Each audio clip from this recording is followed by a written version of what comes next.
családokon belül lévő történéseket, felfigyelnek arra, hogy hogyan élik meg az adventet, a várakozást, az elcsendesülés időszakát.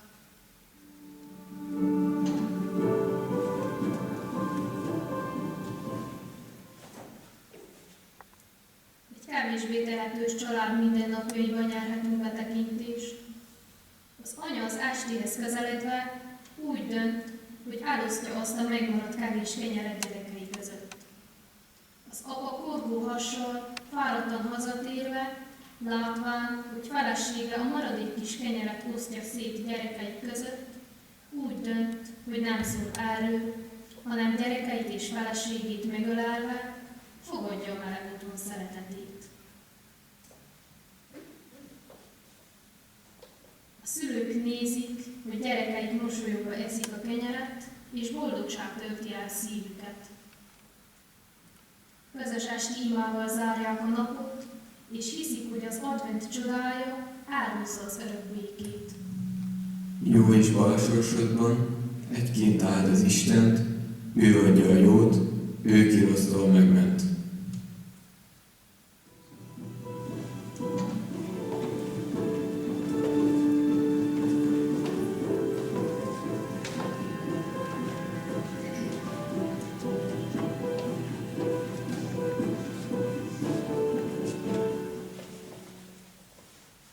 Tehetősebb család mindennapjaiban nyerhetünk betekintést. A család tagjai a hétvégi vásárlás közben, meglátva az árva gyerekeket, az anya szája gúnyos mosolyra húzódik. Az apa adni szeretne, de az anya elhúzza őt, majd tovább állnak, élve a saját, tökéletesnek mondott életüket. Nem értek őket az advent, a karácsony. Látszatra mennek. Feleszattyúkkal rohangálnak, lenézik a többi embert. Otthon az anya csak vásárolhat.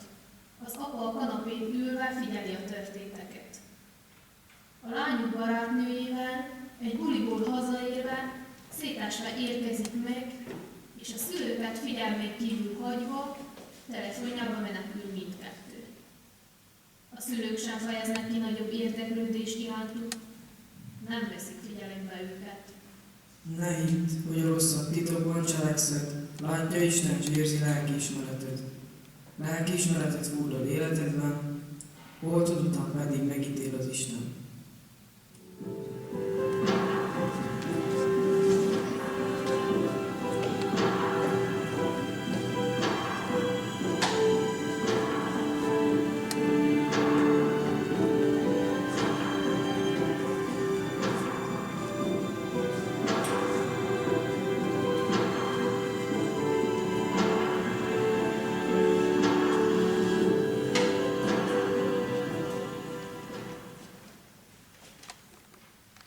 Középosztálybeli család mindennapjaiban nyerhetünk betekintést. A család hívő tagja, az idős nagymama, unokáival beszélget az advent jelentőségéről, és megpróbálja elmagyarázni, megértetni velük az imádság fontosságát. A szülők élik mindennapi életüket, dolgoznak a megélhetésért, azt mutatva gyerekeiknek, hogy ők is egyetértenek a nagymamával, viszont ez csak külsőség. Mert nem akarják megbántani őt, és azt szeretnék, hogy gyerekeik kövessék az ő példáját. Egyik gyerek oda megy szüleihez, hogy imádkozzanak velük, de ők mintha nem is hallanák, figyelmen kívül hagyják.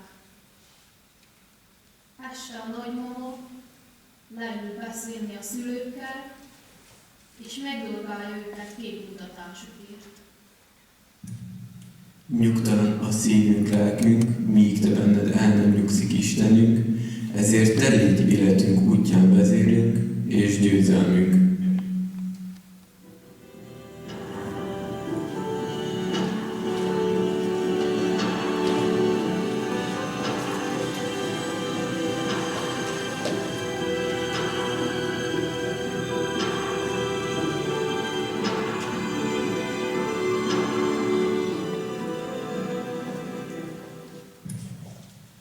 Milyen kár, hogy ebben a rohanó világban már senki sem figyel az adventre. Igaz, pedig ennek az időszaknak a lényege a csend, az együttlét és a lelki felkészülés. Úgy érzem, valamit tennünk kéne, hogy mindenkihez eljusson az advent igazi fénye.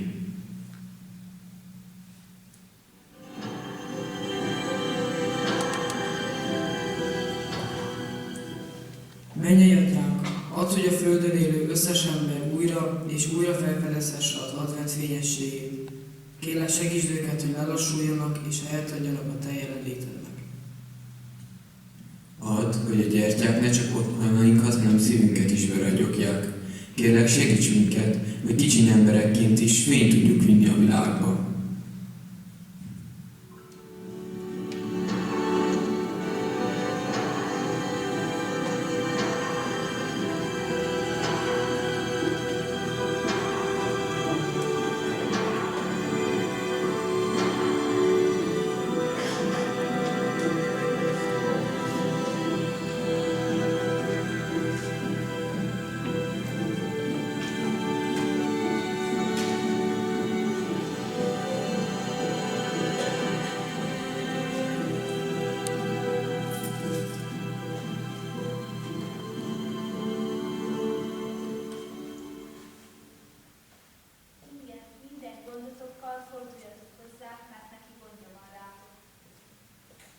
Mindent elviselek abban, aki erőt ad. Ha hiszel, meglátod majd az Istennek dicsőségét. Advent a várakozás, remény és lelki felkészülés időszaka, amely emlékeztet minket arra, hogy életünk tele van vágyakkal, és meghív belső megújulásra. Nem a rohanásról vagy a külsőségekről szól, hanem arról, hogy hitünkre, szeretetünkre és belső békénkre figyeljünk. Az adventi koszorú gyertyái a hit, remény, öröm és szeretet szimbólumai fokozatosan világosítják meg szívünk sötét részeit. Advent arra hív, hogy türelmesek legyünk.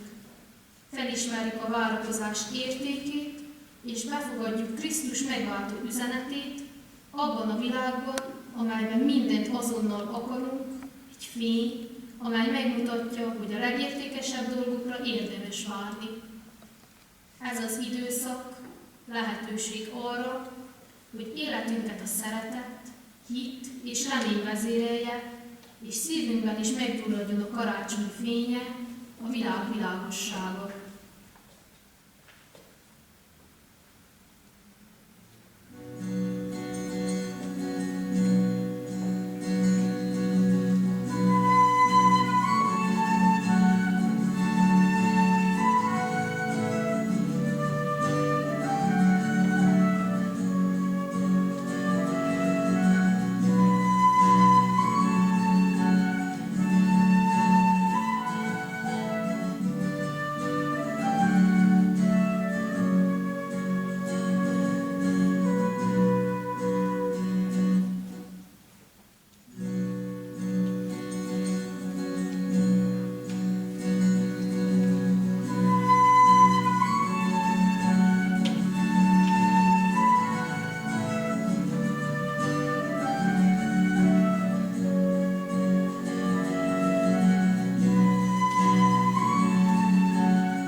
Sűrűsen, némasan.